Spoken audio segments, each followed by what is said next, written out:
And Carol Nderi joins me now live from Nyeri County. She's been covering the story all day since it broke early this morning. Carol, thank you for being with us tonight. I know it's been a long day for you.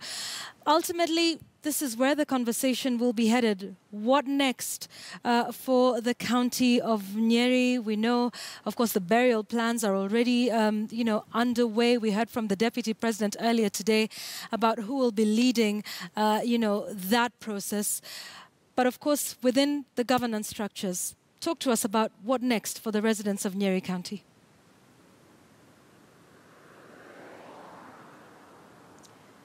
Good evening to you, Yvonne. What next is the exact question, with the section of the people of Nyeri wondering what happens. Well, the scenario that played out when Nyeri lost its first governor, Derito Gachagua, sometimes in February this year, constitutionally and according to the law, then his deputy automatically ascends to power as the governor, and that was Samuel Wamathai, who became Nyeri's second governor. Though there's still a section of Nyeri residents who wonder, is there a by-election, what exactly happens? And I'd like to think maybe across the country people wonder what exactly happens when a governor passes on. Is there a by-election? No, there's no by-election. According to the constitution, the deputy ascends to power. And in this case, after the tragic passing of the late Dr. Wahome Gakuru, his deputy, Mutahi Kahiga, constitutionally and according to the law, is expected now to be Nyeri's governor. And this is what happens. This is the scenario that will also play out. He will be governor. And does he get to have a deputy? He is the deputy currently. He gets to become Nyeri's fourth governor. Does he get to have a deputy? Well, no.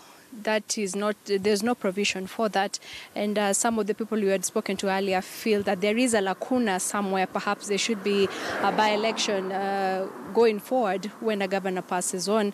And maybe it would solve some of the issues, because how then is the deputy who ascends to be governor expected to work without a deputy? What if he's away on official duties and he's supposed to leave Nyeri County? Who is left behind? The speaker, well, is the third according to the hierarchy, but there is sort of a lacuna, but constitutionally that is what is supposed to happen. The deputy ascends to power. Now, Mutahi Kahiga is a former NAT Secretary General, Kenya National Union of Teachers, quite a charismatic person, very vocal. So the people of Nyeri, whom we spoke to earlier on, had expectations saying that now they need leadership, they need guidance. Nyeri has lost two governors in a year. Gachagua died in February. Now Dr. Wahome Gakuru has passed on. So people of Nyeri with a lot of expectations for the new governor. Back to you, Yvonne. Thank you very much for that, Carol Nderi, outlining for us what happens going forward according to Article 138(2) of Kenya's Constitution. And of course, the country continues to mourn, and so do the residents of Nyeri, the passing on of their governor just 3 months after he was voted in the August 8th elections.